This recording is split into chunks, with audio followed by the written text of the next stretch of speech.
Hello and welcome. I'm Rawia Alami and this is the Dailies, where we take a look at important news stories, reports, analysis and articles published in newspapers and media outlets across the world. As the world watches the unfolding chapters of the Israel-Iran war, newspapers continue to report on the latest events and developments. The exchange of strikes and missile hits between the two countries continue, while all newspapers covered President Trump's latest announcements to postpone the decision on whether the US will be directly involved in the war for another 2 weeks. We'll start with the New York Times, which published an analysis examining just that, President Trump's recent announcement that he will take up to 2 weeks to decide whether the US will join Israel-Iran conflict. The White House frames this as a last chance for diplomacy, but the delay also gives the US military time to prepare for possible action, including moving a second aircraft carrier into position. Some experts suggest Trump's announcement could be a trick to catch Iran off guard. Meanwhile, Israel is using the extra time to target Iran's remaining nuclear sites. The article notes that Trump's base is indeed split over US involvement, with some urging him to support Israel, while others warning him against a new war. The president insists it is not too late for the deal, but tensions remain high. The Times published an explainer describing step-by-step how a US strike on Iran's Fordow nuclear site could unfold if President Trump orders it. The attack would likely begin late at night when Iranian defenses are the weakest, as the analysis says, with 4 B-2 Spirit stealth bombers taking off from the joint UK-US base at Diego Garcia. Each bomber can carry 2 massive ordnance penetrators, massive bunker buster bombs designed indeed to smash through layers of rock and destroy deeply buried targets. The explainer included multiple diagrams depicting the different fighter jets that can be used, as well as the different missiles and bombs that might be employed, such as the GBU-57 bombs, the most powerful non-nuclear bomb in the US arsenal. This is the bomb. As you can see, this is its shape. It has a pointed tip, and also the length of it is about over 6 meters, and it can carry a warhead of more than 2.5 tons, as you can see. It is guided by GPS system, and launch aircraft, as we have already mentioned, is the B-2 bombers. Also, as to what exactly will happen, or how this bomb exactly works, so this is it. First, the B-2 bomber drops the bomb from about 7.5 miles above the target, which is quite a high distance. Also, a combination of high altitude drop and also the heavy weight accelerated, or is supposed to accelerate the bomb to a high speed.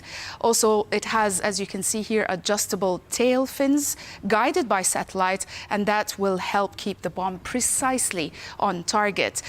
Also, on impact, the bomb's extreme weight forces it up to 60 meters underground. And also, the outer casing is made of a dense alloy, protecting the warhead from the impact with the surface. And lastly, there's a delay fuse that detonates the 2.5-ton high explosive warhead. Now, before the main strike, the US might use F-35 jets and also cyber attacks to distract and disable Iranian defenses. The B-2s would then drop their bombs on Fordow, aiming to collapse the mountain above the facility. Scientists say the risk of widespread radioactive contamination is low, but dangerous chemicals like hydrofluoric acid could be released locally if the plant is hit. The article warns that Iran could retaliate against US and allied forces in the region, so the US has prepared by sending extra aircraft carriers and strike groups to protect its interests and personnel.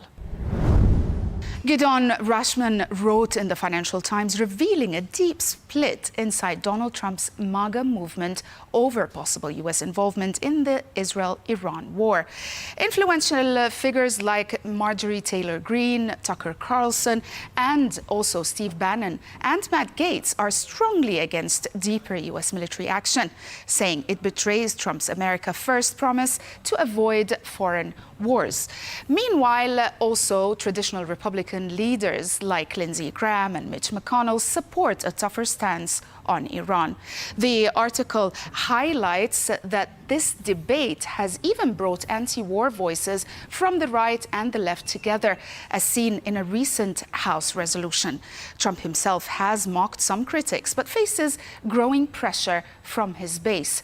Rashman reminds the readers that polls show most Trump supporters oppose U.S. involvement, but the mood could shift if American forces join the fight. The piece also concludes that if the war goes badly, it could break apart the MAGA coalition. Moving on to the Tehran Times, which published an article revealing a wide-ranging media and diplomatic effort in the West and Israel to build global consensus against Iran after its missile strikes on Israeli military targets. The piece goes on to say that Western and Israeli media are accused of pushing a one-sided story, focusing on emotional images of supposed civilian casualties, as Tehran Times says, like at Soroka Medical Center, while ignoring Israel's own aggressive actions in Gaza, Syria, and against Iranian scientists. Also, the article claims this campaign is meant to blame Iran for the crisis and to justify more pressure on Tehran. The piece argues that pro-resistance media and independent voices must counter this narrative by explaining Iran's actions as a legitimate defense against ongoing aggression and by clarifying the true targets and reasons behind its response. The Wall Street Journal reported today on the high cost of the war on Iran for Israel. The report explains that most of the money is spent on expensive missile interceptors, which can cost up to $200 million daily, and on repairing buildings damaged by Iranian missile strikes, which could total $400 million. Military costs also includes fuel and ammunition for warplanes, and the piece quotes economists who warn that Israel's economy can handle a short war, but a conflict or a longer conflict could cost $12 billion and truly hurt businesses, as many shops and schools remain closed and people are evacuated from damaged homes. The report notes that the Israeli stock market is holding up, but the public is struggling with daily life and the government is under pressure to end the war quickly. We'll stay with the Wall Street Journal, which also published a report on why Iran's axis of resistance is missing in action. The piece examines how Iran's once powerful network of allied militias is now focused on self-preservation as the regime in Tehran struggles. Groups like Hezbollah and Hamas have been weakened by Israeli attacks and are no longer willing to risk open conflict. In Iraq, Iranian-backed militias are making money in the oil sector and avoiding attacks on U.S. bases. The Houthis in Yemen have stayed mostly quiet after a few missile launches. According to the report, analysts say Israel's intelligence successes have shocked Iran's allies, making them more cautious. The piece concludes that if the U.S. joins the fight, these groups may change their stance and seek revenge. But for now, their main goal is to survive and protect their own interests. Stuart Williams wrote an article in the Times of Israel today titled "Ayatollah Khamenei may fall, but there's no telling what could come next." The article explores the risks and uncertainties if Iran's supreme leader, Ayatollah Khamenei, is removed from power. Israel's recent attacks on Iranian leadership and state symbols suggest a goal beyond just stopping Iran's nuclear program. Some even say Israel wants a regime change. Williams notes also that analysts warn that Iran's opposition is divided and there is no clear democratic alternative to the current rulers. Now, figures like Reza Pahlavi, the exiled son of Iran's last Shah, have support among some exiles, but not inside Iran. Other groups like the MEK are unpopular and mistrusted. The piece concludes that experts fear a power vacuum could lead to chaos or even a military takeover by the Revolutionary Guards. They caution that regime change could trigger instability and ethnic tensions, making Iran's future hard to predict. And we'll end with Le Monde, where Alain Frachon wrote in his column arguing that Iran's long drive to develop nuclear weapons dating back to the early days of its theocratic regime may now be weakening the Islamic Republic instead of strengthening it. For nearly 40 years, Iran's leaders have seen nuclear capability as a shield against foreign threats and a way to dominate the region. But decades of sanctions, international isolation, and costly support for allied militias have left Iran indeed vulnerable.